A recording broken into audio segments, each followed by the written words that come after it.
السلام علیکم دوستو، کیسے ہیں آپ سب؟ میں زمینہ فیاض ایک بار پھر آپ کے ساتھ تو میں شروع کر رہی ہوں تاوان عشق بائے محمد فیاض ماہی صاحب، ایپیسوڈ 10۔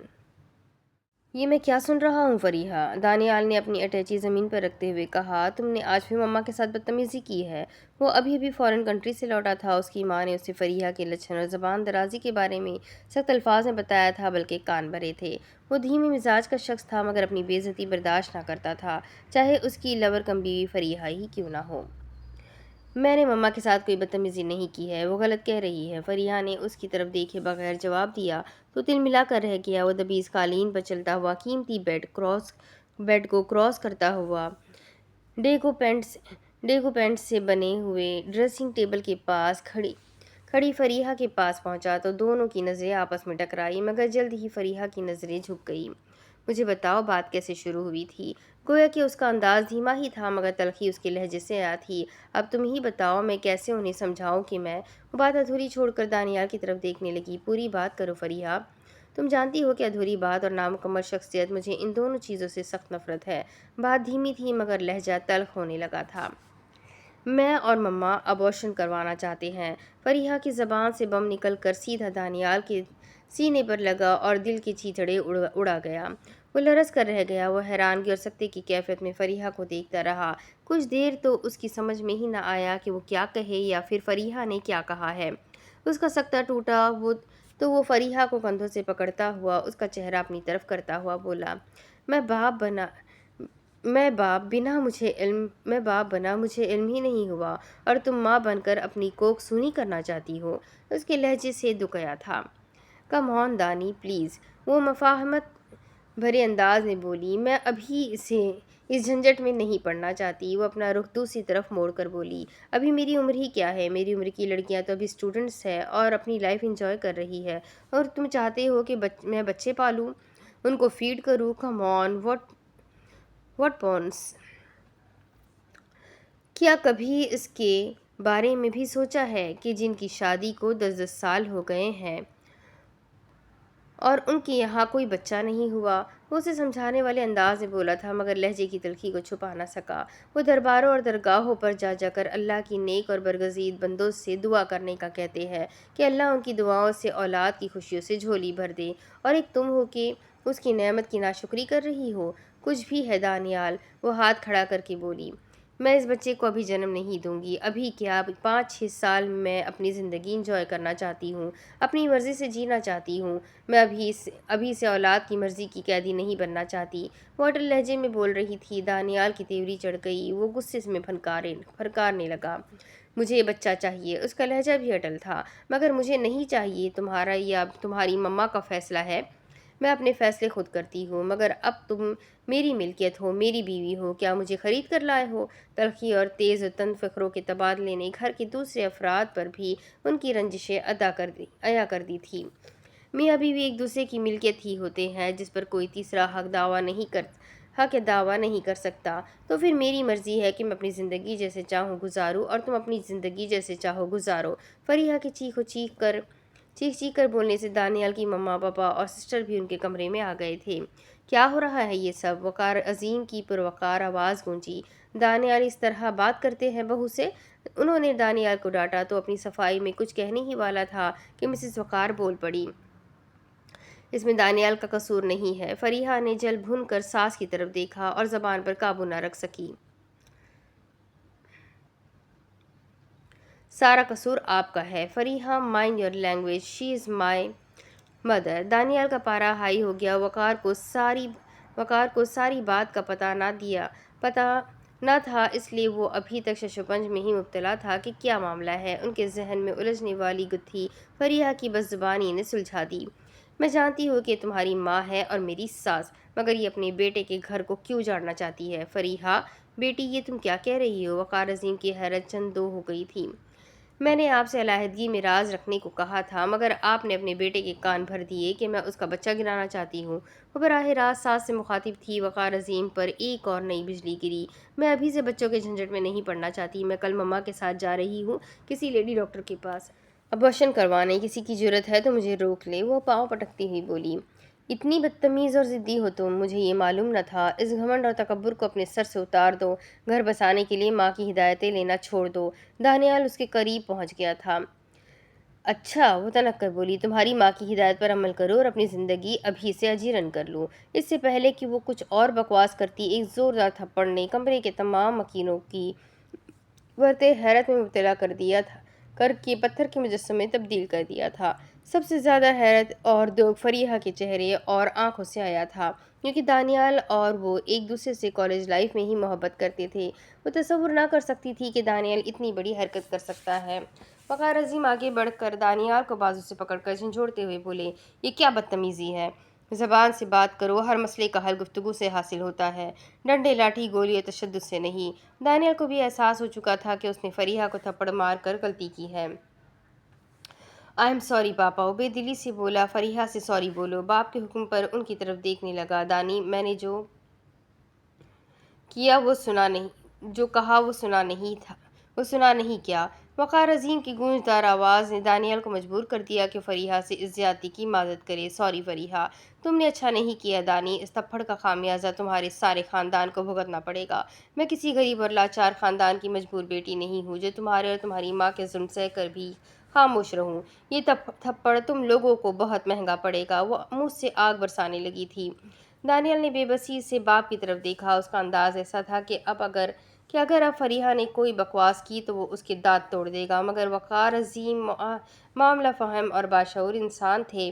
انہوں نے دانیال کو اپنے ساتھ کمرے سے باہر بلوایا۔ ان کے ساتھ ہی سبھی لوگ بھی فریحہ کو کمرے میں اکیلا چھوڑ کر باہر نکل گئے۔ فی الحال وقار عظیم کے معاملہ فہمی نے معاملہ ختم کر دیا تھا، مگر فریحہ نے امتل کو فون کر دیا تھا۔ وہ چند منٹوں بعد توپ کے گولے کی طرح دندناتی ہوئی وقار عظیم کے گھر پہنچ گئی۔ آپ لوگوں کی جرأت کیسے ہوئی کہ میری پھول سی بچی پر ہاتھ اٹھاؤ؟ وہ آتے ہی مسز وقار پر دہاڑی تو سبھی اسے دیکھ کر حیران رہ گئے، کیونکہ اس کا لباس انسانیت کو شرمندہ کرنے کے لیے کافی تھا۔ وقار عظیم کی نظریں جھک گئی۔ ہما، جو کہ وقار عظیم کی کنواری بیٹی تھی، اپنے کمرے میں چلی گئی۔ زبیدہ خاتون، جو کہ مسز وقار عظیم تھی، وہ دل ہی دل میں چھپی چھی کرنے لگی۔ آپ تشریف رکھیے۔ زبیدہ خاتون نے بات کو سلجھانے والا لہجہ اختیار کیا۔ آپ کو کوئی غلط فہمی ہوئی ہے، ہم نے فریحہ کو نہیں مارا، بلکہ ان کا میاں بیوی کا آپسی معاملہ ہے۔ مگر امتل پر دولت کا غرور سوار تھا، وہ دہاڑنے لگی۔ میاں بیوی کے آپسی معاملات میں ساس سسر اور نند کا کردار نہیں ہوتا۔ آپ بیٹھ کر بات تو سنیں۔ فریحہ کی غلطی ہے، میں اسے سمجھا رہا تھا، مگر امتل نے دانیال کی بات درمیان میں ہی کاٹ دی۔ میری بیٹی جھوٹ نہیں بولتی۔ وہ فریحہ کو آواز دینے لگی۔ فریحہ بھی اس کی آواز کی منتظر تھی، جو فوراً بڑے سے اٹیچی کیس کے ساتھ اپنے کمرے سے نکلی تو سب کی حیرت میں اضافہ ہو گیا۔ وہ تصور بھی نہ کر سکتے تھے کہ فریحہ بات کو اتنا بڑھا دے گی کہ گھر چھوڑ کر چلی جائے گی۔ چلو فریحہ، امتل سخت لہجے میں بولی تو فریحہ نے ایک نظر سب پر ڈالی اور امتل کی طرف بڑھ گئی۔ وہ وقار عظیم اور زبیدہ خاتون نے آگے بڑھ کر اسے روکنے اور سمجھانے کی کوشش کی، مگر وہ امتل کے ساتھ سب کی التجا کو رد کرتی ہوئی باہر کی جانب بڑھ گئی۔ دانیال کو دھچکا لگا تھا۔ فریحہ نے اس کے والدین کی بات نہ مانی تھی۔ وہ اپنی کوشش کرنا چاہتا تھا۔ اس نے فریحہ کو پکارا، ٹھہرو فریحہ۔ فریحہ کے چلتے ہوئے قدم رک گئے اور دانیال اس کے سامنے آ کر کھڑا ہو گیا۔ خود اس دہلیز سے قدم باہر نکال رہی ہو، مگر جب دوبارہ آنا چاہو گی تو خود ہی آنا پڑے گا، مگر اکیلے نہیں، میرے بچے کے ساتھ۔ امتل خوخار نظروں سے دانیال کی طرف دیکھنے لگی۔ اس کی زبان میں پھر کھجلی ہوئی۔ اس بچے کا ہی تو سارا کیا دھرا ہے۔ یہ ابارشن کروائے گی تو تمہیں فون کر دے گی، خود ہی آ کر لے جانا۔ یہ کسی ارے غیرے کی بیٹی نہیں ہے، یہ امتل کی بیٹی ہے۔ تمہارا کیا جواب ہے فریحہ؟ دانیال کی سوگوار آواز سن کر فریحہ نے اس کی طرف غور سے دیکھا۔ ابارشن، مختصر سے جواب نے دانیال کے ہاتھوں کی مٹھیاں بھیج دی۔ اس نے بمشکل خود پر قابو پایا اور کرب سے فریحہ کی طرف دیکھتا ہوا بولا، میں تم سے محبت کرتا ہوں فریحہ۔ مسٹر اور مسز وقار عظیم بیٹے کا دکھ جان کر افسردہ ہو رہے تھے، اور تا حیات کرتا رہوں گا، مگر افسوس اس بات کا رہے گا کہ تم محبت کرنے والی اچھی لڑکی تو ہو، مگر شوہر پرست بیوی نہیں ہو، بالکل ویسے ہی جیسے۔ اس نے فقرہ ادھورا چھوڑ کر غصے سے امتل کی طرف دیکھا۔ اس کا دیکھنا ہی فقرے کو مکمل کر گیا تھا۔ امتل جل کر کباب ہو گئی تھی۔ اس نے فریحہ کی باہ پکڑی اور اپنے ساتھ لیتی ہوئی اس گھر سے نکل گئی۔ ان لوگوں کی جرت کیسے ہوئی کہ میری بیٹی کو تھپڑ مارے؟ وہ غصے سے تل ملاتی ہوئی اپنے گھر میں داخل ہوئی تو اختر علی اس کی پھنکار سن کر چونک پڑا۔ وہ کوئی بزنس کاغذات دیکھنے میں مصروف تھا۔ اس نے امتل کے ساتھ فریحہ کو بڑے سے اٹیچی کیس کے ساتھ دیکھا تو اسے معاملہ اسے خراب لگا۔ اوپر سے امتل کا فنکارنا بھی بتا رہا تھا کہ معاملہ نہ صرف خراب ہے بلکہ کافی بگڑ بھی گیا ہے۔ تم جاؤ اپنے کمرے میں ان سے نپٹ لوں گی، امتل نے فریحہ کو کہا، جو باپ کی پرواہ کیے بغیر اپنے کمرے کی جانب بڑھ گئی۔ وہ پھو پھو کرتی ہوئی اختر علی کے پاس آ کر سامنے والے صوفے پر بیٹھ گئی۔ سردی کا موسم نہ ہوتا تو وہ یقینی طور پر 2-3 گلاس پانی چڑھا چکی ہوتی۔ چند ساعتیں اختر علی اپنے کام میں مصروف رہا۔ وہ چاہتا تھا کہ امتل خود ہی بات کرے، کیونکہ وہ اس کے مزاج کو سمجھتا تھا۔ اگر وہ خود پوچھ لیتا تو پھر غبار اس پر ہی نکلنا تھا۔ اس کا صبر رنگ لایا اور امتل کی پھنکار پر وہ اس کی طرف متوجہ ہو گیا۔ تمہیں پتہ ہے کیا کیا ہے ان لوگوں نے؟ اختر علی انجان بن کر بولا۔ کن لوگوں نے؟ تمہارے سمدھی وقار عظیم نے۔ اور کن لوگوں نے؟ امتل مزید گرم ہو گئی تھی۔ کیا کیا ہے؟ وہ بدستور دھیما لہجہ اختیار کیے ہوئے تھا۔ انہوں نے تھپڑ مارے ہیں ہماری فریحہ کو۔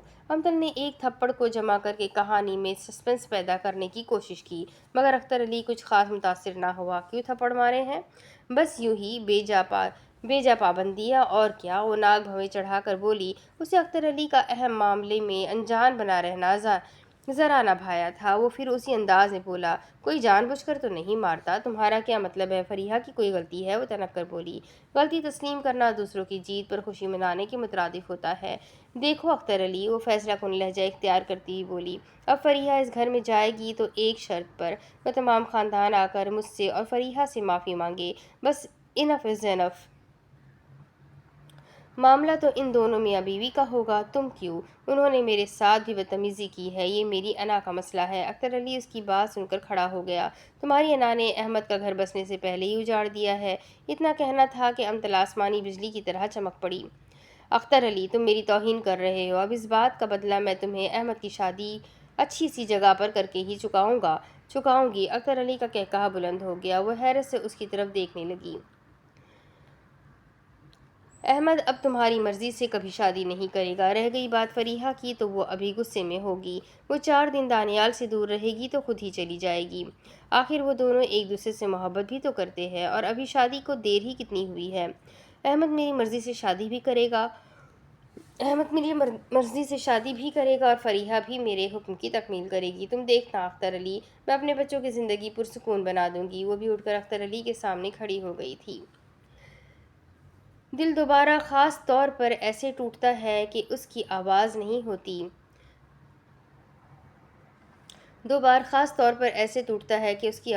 ہوتی۔ مگر اس کا شور اتنا ہوتا ہے کہ کرچیاں بکھرنے کی صدا کانوں کو زخمی اور روح کو گھائل کر دیتی ہے۔ وہ اپنے کاغذ سمیٹتے ہوئے بولا، ایک بار تو تب جب کسی کو چاہا جائے اور وہ پرایا ہو جائے، اور دوسری بار تب جب جو کچھ سوچا جائے مگر ویسا نہ ہو۔ یہ 2 نقصان انسان کو بلندی سے پستی تک لے جاتے ہیں۔ اور میرا مشورہ مانو امتل بیگم، بچوں کو اپنے فیصلے خود کرنے دو، تاکہ ان کی نظروں میں تمہاری ممتا اور رشتے کی بلندی قائم رہ سکے۔ اپنے غلط اور من پسند فیصلے بچوں پر ٹھوس کر پستی کی طرف مت جاؤ امتل بیگم۔ اس بات نے امتل بیگم کی آنکھیں کھول دی تھی۔ وہ پھٹی پھٹی آنکھوں سے اختر علی کو جاتے ہوئے دیکھ رہی تھی۔ مائی فٹ، وہ پاؤں زمین پر پٹکتی ہوئی بولی اور اپنے کمرے کی جانب بڑھ گئی۔ کلیم اللہ گھر لوٹ آیا تھا، مگر کسی نے بھی اس کے ساتھ کوئی بات نہ کی تھی۔ پرساد چوپڑا گھر میں موجود نہ تھا۔ موہن اور پوجا بھابھی نے اسے یکساں نظر انداز کرتے ہوئے اپنی باتیں جاری رکھی۔ مہارانی نے بھی منہ پھیر لیا تھا۔ وہ کاجل اور کنگنا کی طرف دیکھتا ہوا اپنے کمرے کی جانب بڑھ گیا۔ عشاء کی اذان ہو رہی تھی۔ مسلمان ہونے کے بعد یہ اس کی پہلی نماز کی اذان تھی۔ وہ اذان کے الفاظ اور مؤذن کے پرگداز لہجے میں کھو گیا۔ یوں لگتا تھا کہ وہ ان الفاظ کے سحر میں کھو کر باقی تمام زندگی گزارنا چاہتا ہے۔ اشہد ان محمد الرسول اللہ، میں گواہی دیتا ہوں کہ محمد اللہ کے رسول ہے۔ کلیم اللہ کے ہونٹ متحرک تھے۔ اس کے چہرے کی رنگت سرخ ہونا شروع ہو گئی تھی۔ پروفیسر فائز احمد نے اسے بتایا تھا کہ دین اسلام میں داخل ہونے کی پہلی شرط عشق ہے۔ اللہ کی اطاعت اطاعت اور رسول اللہ کی اطاعت کے بغیر اسلام مکمل نہیں ہوتا۔ اس نے قرآن کریم اور دوسری کتب میں حضرت محمد مصطفیٰ صلی اللہ علیہ وسلم کی ذات اقدس کے متعلق تفصیلی مطالعہ کیا تھا۔ وہ سمجھ گیا تھا کہ اذان میں، نماز میں، قرآن میں، کلمے میں، حج اور زکوٰۃ کے ساتھ ساتھ زندگی کے ہر شعبے میں حضور نبی کریم علیہ السلام کی ذات اطہر و مطہر کو یوں ہی نہیں رکھا گیا، بلکہ وہ وجہ تخلیق کائنات ہے۔ اس کائنات کے تمام رنگ ان کی حسن کی زکوٰۃ سے چمکتے ہیں۔ چاند کی چاندنی، سورج کی کرنیں، تاروں کے ضیاء اور کائنات کے ہر ذرے سے پھوٹنے والا نور حضور نبی کریم محمد صلی اللہ علیہ وسلم کی ذات مقدس کے حسن کا محتاج ہے۔ اللہ رب العزت کو عشق ہوا تو اس نے اپنے نور سے ایک نور پیدا فرمایا، جسے نورانی نور کے دادا عبد المطلب نے محمد کا نام دیا۔ اللہ تعالیٰ نے اس نور کو بشری لبادہ اڑا کر اس کائنات کو تخلیق کرنے کی وجہ پیدا فرمائی۔ رب کریم خود کو دیکھنا چاہتا تھا، اس نے اسی عشق کی اتھاہ گہرائی میں ڈوب کر اپنے سراپا نور سے محمد مصطفیٰ کا نور پیدا فرمایا، اور شرط بھی رکھ دی کہ اسلام میں داخل ہونے والوں، اسلام کے 5 بنیادی ارکان میں سے پہلے رکن کلمہ طیبہ کا ورد کر کے اسلام میں داخل ہو جاؤ، مگر پورا کلمہ پڑھنے سے پہلے اس کا پہلا حصہ پڑھ کر اپنے دل و دماغ کو ہر قسم کے فطور اور زبان کو ہر قسم کی غلاظت سے پاک کر لو۔ اس کے بعد کلمے کا دوسرا حصہ پڑھو، تاکہ میرے محبوب کا نام تمہاری پاک زبان پر آئے اور تمہارے دل و دماغ روشن ہو جائے، اور تم گمراہی کے اندھیروں میں بھٹکنے کی بجائے شمع رسالت کی روشنی میں اپنے اللہ اور اس کے احکامات کو پہچانو۔ بس اسی میں تمہاری بھلائی ہے۔ کلیم اللہ نے اذان سن کر وضو کیا اور اپنے کمرے میں جائے نماز نہ پا کر اسے افسوس تو ہوا، مگر قالین پر ہی اس نے منہ کعبہ شریف کی طرف کیا اور اللہ اکبر کہہ کر دونوں ہاتھ باندھ لیے۔ اس کی متحرک زبان رب تعالیٰ کی حمد و ثنا بیان کرنے لگی، اس کی منتشر ذہن کو سکون ملنے لگا، دل و دماغ کی دنیا روشن ہو گئی، اسے اپنے گرد نور کا حالہ محسوس ہونے لگا۔ وہ زندگی میں پہلی بار ایک اندیکھے خدا کے سامنے احترام اور خضوع کے ساتھ کھڑا تھا۔ دل سے نورانی غبار نکل کر آنکھوں کی طرف بڑھنے لگا۔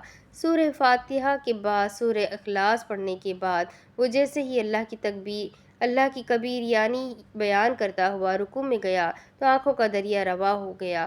وہ جھک گیا تھا اس خدا کے سامنے جس کو اس نے اور کسی نے بھی نہ دیکھا تھا، مگر احساس کی زندگی اور شعور نے اسے محسوس کیا تھا۔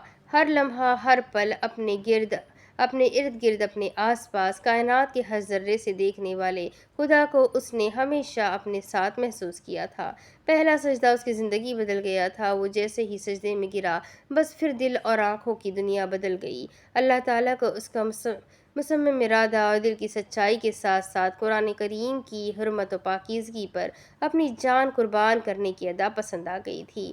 اس کی رحمت جوش میں آئی کہ کلیم اللہ کو اس نے سجدے میں ہی اپنے مقدس گھر کی زیارت سے فیضیابی بخش دی۔ اس نے جس خانہ کعبہ کو کبھی دیکھنے کی آرزو کی تھی، رب کریم نے اس کو پہلے ہی سجدے میں اس کی مقدس زیارت سے نواز دیا تھا۔ نورانی نور دیکھ کر کلیم اللہ کی گھگی بن گئی، آنکھوں کے دریا کی روانی کو عروج ملنے لگا، دل کی ویرانی کو سکون اور دماغ کو روشنی ملنے لگی۔ اللہ کی پاک ذات نے اس کو اس کی سوچ اور توقع سے زیادہ نواز دیا تھا۔ اس پاک ذات کا فرمان تھا کہ جو شخص راہ ہدایت پر چلے گا اس کے لیے دنیا میں کوئی ڈر ہے نہ آخرت میں۔ کلیم اللہ کی زبان سے سبحان رب الاعلیٰ کا ورد جاری تھا۔ وہ دوسرے سجدے کے لیے اٹھنا بھول گیا تھا۔ اس کا ذہن اور دل آنکھوں کے رستے خانہ کعبہ کی زیارت سے فرحت اور سکون محسوس کر رہا تھا۔ میرا اللہ پاک ہے تیری ذات جس نے مجھے اس سجدے کی توفیق دی۔ اس کی زبان سے اللہ کا نام جاری ہونے کی دیر تھی کہ رحمت خداوندی کا ٹھاٹھے مارتا ہوا نورانی سمندر اس کو اپنے ساتھ بہا کر لے گیا۔ اسے خبر نہ ہوئی کہ وہ کہاں ہے۔ وہ اس کیفیت سے بالکل بے نیاز تھا کہ وہ اپنے گھر میں ہے اور اس کا باپ بلکہ تمام خاندان اس کو زہرآلود نظروں سے گھور رہا تھا۔ موہن پرساد چوپڑا کی زہریلی آواز گونجی تو موہن چونک کر آگے بڑھا۔ پتہ کرو کہ میرے خاندان پر کس نے شب خون مارنے کی جرت کی ہے۔ موہن باہر نکل گیا تو پرساد چوپڑا بجلی بنا ہوا آگے بڑھا اور سجدے میں گرے ہوئے کلیم اللہ کو اپنے قیمتی بوٹوں کی ٹھوکروں پر رکھ لیا۔ اس کے سجدوں کی محور ٹوٹ گئی، مگر دل ابھی تک نظارۂ رحمت میں کھویا ہوا تھا۔ گھر کے دوسرے افراد کی چیخیں نکل گئی مگر کلیم اللہ کی زبان سے سی کی آواز نہ نکلی۔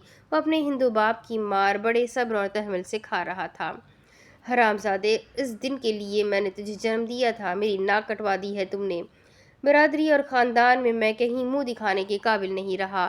باز آ جا ورنہ کتے کی طرح زندگی گزارنی پڑے گی۔ چوپڑا کے منہ سے مغلظات کی بارش ہو رہی تھی۔ وہ کلیم اللہ کو پیٹتا بھی جا رہا تھا اور گالیاں بھی بک رہا تھا۔ کیا کہوں گا میں اپنے ملنے جلنے والوں سے، خاندان کے بڑوں کو کیا جواب دوں گا؟ اس کا غصہ ٹھنڈا نہ ہوا تھا۔ وہ اب مہارانی کی طرف مڑا اور لال آنکھوں سے اس کی طرف دیکھتا ہوا بولا، سمجھا اس حرامی بلے کو، اس سے اپنی کوک اور دودھ کا واسطہ دے، اسے بھگوان کی قسمیں یاد دلا، اسے بتا کہ نہ دکھنے والا کوئی بھگوان نہیں ہوتا، کوئی اللہ نہیں ہے، کوئی خدا نہیں ہے، یہ سب غلط ہے، کفر ہے۔ اسے شام تک سمجھا لے مہارانی، ورنہ میں اس کی بوٹیاں نوچ نوچ کر چیل کووں کو کھلا دوں گا۔ وہ دوبارہ کلیم اللہ کی طرف مڑا تو وہ باہوش اور تندرست ذہن کے ساتھ کھڑا تھا۔ دیکھو کندن، مگر چوپڑا کی بات پوری ہونے سے پہلے ہی وہ بول پڑا، میرا نام کلیم اللہ ہے۔ مگر دوسرے ہی لمحے اس کے چہرے پر تھپڑوں کی بارش شروع ہو گئی۔ چوپڑا منہ سے ہذیان بکنے لگا، میں سمجھا تھا کہ تو یوں ہی سجدے میں گرا ہوا ہے، تمہارے عمل نے مجھے شک میں مبتلا کر دیا تھا، اور اب تمہارا نئے نام نے میری نفرت میں اور بھی اضافہ کر دیا ہے۔ باز آ جاؤ کندن، ورنہ میرا انتقام اتنا بھیانک ہوگا کہ تمہارا اللہ بھی تمہیں نہیں بچا سکے گا۔ کلیم اللہ کے پھٹے ہوئے ہونٹوں پر مسکان پھیل گئی جو چوپڑا خاندان کے لیے زہر قاتل تھی۔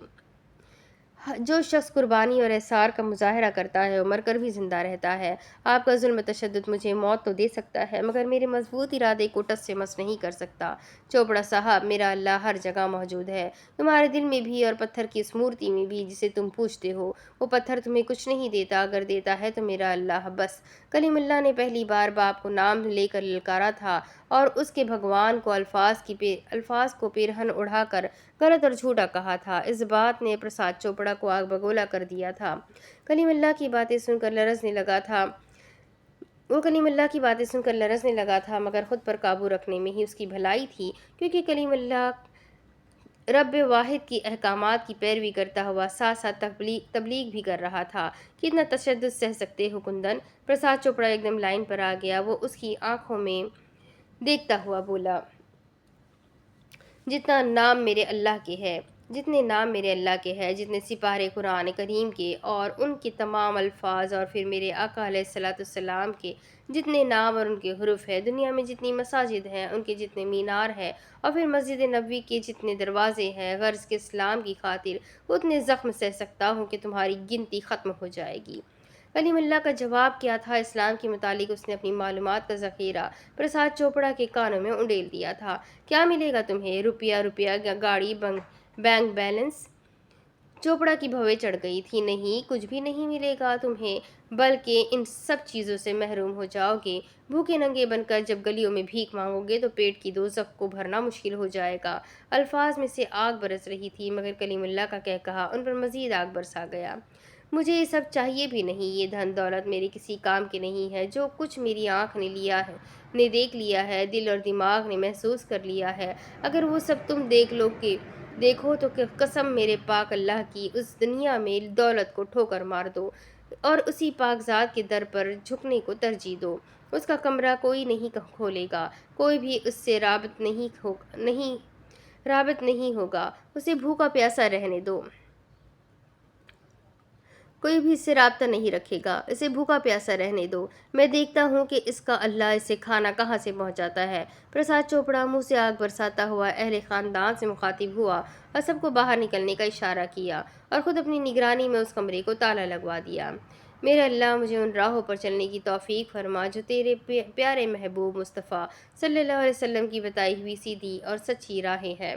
اس نے آسمان کی طرف منہ کر کے کہا اور نظر کمرے کی چھت سے ٹکرا کر واپس آ گئی، مگر اس کے دل کو اس بات کا سکون تھا کہ فریاد وحدہ لا شریک کی بارگاہ میں پہنچ گئی ہے۔ کلیم اللہ کا ایمان اور اعتقاد پختہ سے پختہ ہوتا جا رہا تھا۔ ان راہوں کا مسافر بن گیا تھا جن پر چل کر چور ولی اور کتب بن جاتے ہیں۔ وہ کوئی چور نہ تھا، نہ ہی اس نے کسی کے حق پر ڈاکہ ڈالا تھا۔ اس نے دین اسلام کا بغور مطالعہ کیا تھا، بس دل نے اسلام کو قبول کر لیا تھا، روح نے سمجھ لیا تھا کہ اب واپسی ناممکن ہے۔ ابراہیم اور عائشہ بی بی کو جگنو کی بدلی ہوئی کیفیت پر تشویش ہوئی تھی۔ وہ اب نہ ہنستا تھا نہ بولتا تھا، بس خاموشی سے گھر کے ایک کونے میں پڑا رہتا تھا۔ عائشہ بی بی اسے اپنے ہاتھوں سے کھانا کھلا دیتی تو کھا لیتا ورنہ مانگتا نہ تھا۔ ابراہیم دن بھر کا تھکا ماندہ شام کو گھر لوٹتا تو جگنو حسب معمول باتیں کر کے اس کے کان نہ کھاتا تھا۔ آمنہ کی رخصتی کے بعد اس گھر میں خاموشی کے راج ہو گیا تھا، مگر آج ابراہیم نے جگنو سے بات کرنے کی ٹھان لی تھی۔ وہ کمبل اوڑھ کر لیٹا ہوا تھا اور چھت کو گھورے جا رہا تھا۔ ابراہیم اپنی چارپائی چھوڑ کر اس کی چارپائی پر آ کر بیٹھ گیا اور جگنو کا آدھا کمبل اپنے بدن پر اوڑھتا ہوا بولا، میں تو آج اپنے بیٹے جگنو کے ساتھ ہی سوؤں گا۔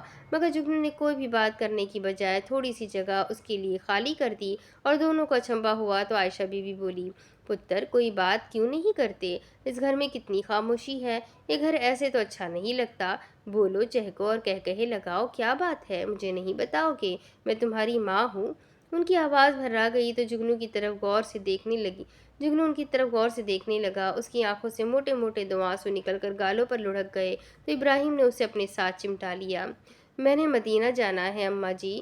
جگنو کی پرسوز آواز نے کمرے میں ارتعاش تو پیدا کیا ہی تھا، ان دونوں کو بھی لرزا دیا۔ دونوں میاں بیوی ایک دوسرے کی طرف دیکھنے لگے۔ جگنو نے آج سے پہلے کبھی بھی اتنی سنجیدگی سے مدینہ شریف کا ذکر نہ کیا تھا۔ اب اس کے آنسو تھمنے کا نام نہ لے رہے تھے، وہ ہچکیاں نہ لے رہا تھا، مگر دل کی آواز آنسو کے نمکین پانی کی صورت میں باہر آئی تھی۔ تم دعا کرو، ہم سب جائیں گے۔ ابراہیم نے اسے تسلی دی تو وہ اس کی طرف دیکھتے ہوئے بولا، کیشے؟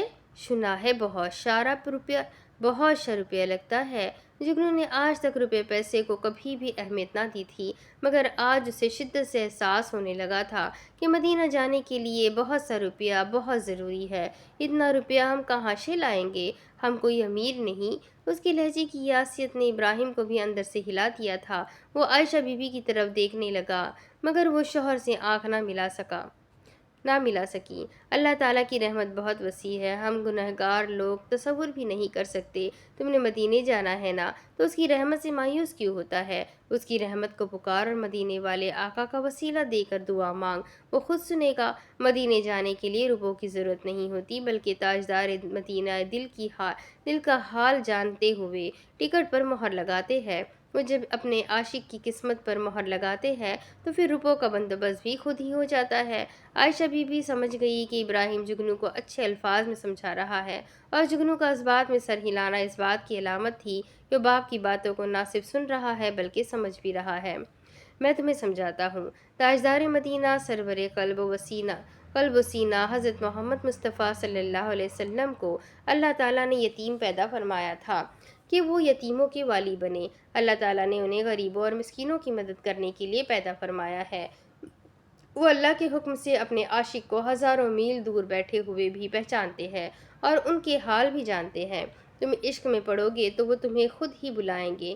روپیہ پیسہ ہماری نہیں بلکہ سرکار کی مہربانی سے کسی ایسے انسان کی ذمہ داری ہے جسے سرکار بہتر جانتے ہیں۔ تم دیکھنا تمہارا مدینہ جانا تمہارے لیے مشکل نہ ہوگا، بس اللہ مسبب الاسباب ہے، وہ کوئی نہ کوئی بندوبست فرما دے گا، تم دل چھوٹا مت کرو۔ ابراہیم خاموش ہوا تو عائشہ بی بی مسکراتی ہوئی بولی، چل اب اداسی ختم کر کے اس گھر کو اپنی ہنسی اور باتوں سے ایک بار پھر پہلے جیسا گھر بنا دے۔ جگنو مسکرانے لگا تو ان دونوں کی جان میں جان آئی۔ ایک بات بتاؤں؟ جگنو عائشہ بی بی کی آواز سن کر اس کی طرف متوجہ ہو گیا۔ میں کل آمنہ باجی کی طرف جا رہی ہوں، میرے ساتھ چلو گے؟ جگنو خوش ہو گیا اور بولا، میں نے پہلے سوچا تھا کہ میں آمنہ باجی کے گھر جاؤں گا، بس اب فیصلہ ہو گیا، میں آپ کے ساتھ نہیں جاؤں گا۔ آپ کو میرے ساتھ جانا ہوگا تو تیار ہو جانا، بس فیصلہ ہو گیا۔ جگنو کی ہنسی لوٹ آئی تھی، اس کا انداز ایسا تھا کہ کوئی گھر کا بڑا بوڑھا اپنا فیصلہ سنانے کے بعد اس پر نظر ثانی نہیں کرے گا۔ وہ دونوں ہی جگنو کے انداز پر کھلکھلا کر ہنس پڑے۔ ٹھیک ہے، ہم آپ کے ساتھ ہی جائیں گے نانا جی، ابراہیم نے مسکراتے ہوئے کہا تو جگنو اس کی طرف دیکھتے ہوئے ایک دم سنجیدہ ہو گیا۔ ابا جی، ایک بات تو بتاؤ۔ پوچھو۔ ابراہیم اس کے چہرے کے تاثرات دیکھ کر ڈر گیا تھا، اسے یہ ڈر تھا کہ وہ دوبارہ نہ سنجیدہ ہو جائے۔ یہ عاشق کیا ہوتا ہے؟ اس کے چہرے پر بظاہر معصومیت چھائی ہوئی تھی، مگر اندر اس سوال کو پوچھنے کے لیے کافی دیر سے ہلچل مچی ہوئی تھی۔ وہ رہ نہ سکا اور پوچھ ہی بیٹھا، عاشق وہ ہوتا ہے جو کسی سے بہت زیادہ عشق کرتا ہے۔ ابراہیم کو ایک بار پھر اسے پٹری پر لانا تھا۔ مگر میں تو اماں سے عشق کرتا ہوں، پھر میں اللہ کے رسول کا عاشق کیسے ہو گیا؟ بہت گہرا سوال تھا اور اس کا جواب بھی بہت گہرا ہی ہونا چاہیے تھا، لہٰذا ابراہیم نے اپنے ذہن کی لائبریری کھولی اور بولا، اللہ تعالیٰ نے ماں کے قدموں تلے جنت رکھی ہے اور فرمایا ہے جو اس جنت کا حقدار بننا چاہتا ہے وہ ماں کی دل و جان سے قدر کرے، اس کا حکم مانے اور اس کی خدمت کرے، اس کے ہر حکم پر سر تسلیم خم کرے، ممتا کی قدر کرے، اس طرح کہ جس طرح ایک عاشق اپنے محبوب کی قدر کرتا ہے، اس کے حکم پر اپنی جان قربان کر دیتا ہے، نیزے پر سر ہوتا ہے۔ مگر تلاوت قرآن مجید سے عشق کی انتہا ہوتی ہے۔ جس کسی چیز کو بہت زیادہ چاہا جائے، سمجھو تو اس چیز کے عاشق ہو۔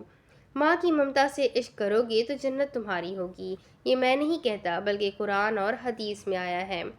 تو پھر میں مدینہ کیسے جاؤں گا؟ اس کی دماغ کی کنڈی ابھی تک وہیں پر پھنسی ہوئی تھی۔ تم میری بہت خدمت کرتے ہو نا، اس لیے میں اللہ سے دعا کروں گی کہ میرے سوہنے اللہ، میرا جھلا پتر میری ممتا کا عاشق ہے، تو اسے اپنی رحمت سے مدینہ دکھا دے۔ عائشہ بی بی بولی تو وہ جھٹ سے بول پڑا، دکھا دے نہیں کہنا ہے بلا لے۔ اس کے ان الفاظ میں بہت تڑپ تھی جسے ان دونوں میاں بیوی نے بھی محسوس کر لیا تھا۔ چل اب میرا پتر سو جا، صبح میں نے منڈی بھی جانا ہے اور پھر دن بھر ریڑھی کو دھکا بھی لگانا ہے۔ ابراہیم نے اس کے منہ پر کمبل دیے ہوئے کہا تو اس نے کمبل ہٹاتے ہوئے کہا، ابا جی صبح کو میں بھی آپ کے ساتھ جاؤں گا، مجھے لگتا ہے آپ بڈھے ہو گئے ہو۔ اس کا انداز بہت پیارا تھا۔ ابراہیم اور عائشہ بی بی مسکرانے لگے۔ تم کیا کرو گے؟ وہ اٹھ کر بیٹھ گئے۔ آپ کیا کرتے ہو؟ آوازیں لگاتے ہو نا، میں بھی آوازیں لگاؤں گا۔ بھلا کیسے؟ وہ معصومیت سے بولا تو ابراہیم نے سر کے اشارے سے پوچھا، کیسے؟ سبزی لے لو، سبزی والا جگنو آ گیا ہے، ہانڈی روٹی پکا لو، تازہ سبزی والا آ گیا ہے۔ ایسے اب سمجھ میں آیا یا نہیں؟ ابراہیم اس کو خوش رکھنا چاہتا تھا، تائیدی انداز میں سر ہلاتا ہوا بولا، ہاں ہاں بالکل، میں بھی کہوں میری سبزی نہیں بکتی، مجھے پتا ہی نہیں کہ مجھے آواز ہی نہیں لگانی آتی۔ اس نے جگنو کی طرف دیکھا جو کمبل منہ پر اوڑھے سو چکا تھا۔ ابراہیم نے عائشہ بی بی کی طرف دیکھا اور آہستگی سے اپنی چارپائی کی جانب بڑھ گیا۔ یہ آج اس کو کیا ہو گیا عائشہ؟ ابراہیم کی پیشانی پر فکر کی لکیریں نمایاں تھیں۔ یہ کئی دنوں سے ایسے ہی خاموش تھا، اچھا ہوا کہ اس کے دل کی بات معلوم ہو گئی۔ مگر مجھے لگتا ہے کہ یہ مدینے والی بات کو بھولے گا یا چھوڑے گا نہیں، تم اسے صبح اپنے ساتھ لے جانا تاکہ اس کا دھیان ادھر ہی لگا رہے۔ عائشہ بی بی لیٹی ہوئی بولی تو ابراہیم بھی سر ہلا کر رہ گیا۔ اب اس کے آگے کی کہانی میں آپ کو اگلی ویڈیو میں سناتی ہوں۔ ناول سچ میں بہت انٹرسٹنگ ہے، آگے کیا ہوگا، کیا جگنو مدینے پہنچ پائے گا، یہ سب کچھ جاننے کے لیے میرے ساتھ بنے رہے اور اس ویڈیو کو لائک کریں، چینل کو سبسکرائب کریں، بیل آئیکن کو ضرور دبا دیں۔ ملتے ہیں اگلی ویڈیو میں، تب تک کے لیے اپنا خوب سارا خیال رکھیں، مجھے بھی دعاؤں میں یاد رکھیں۔ اللہ حافظ۔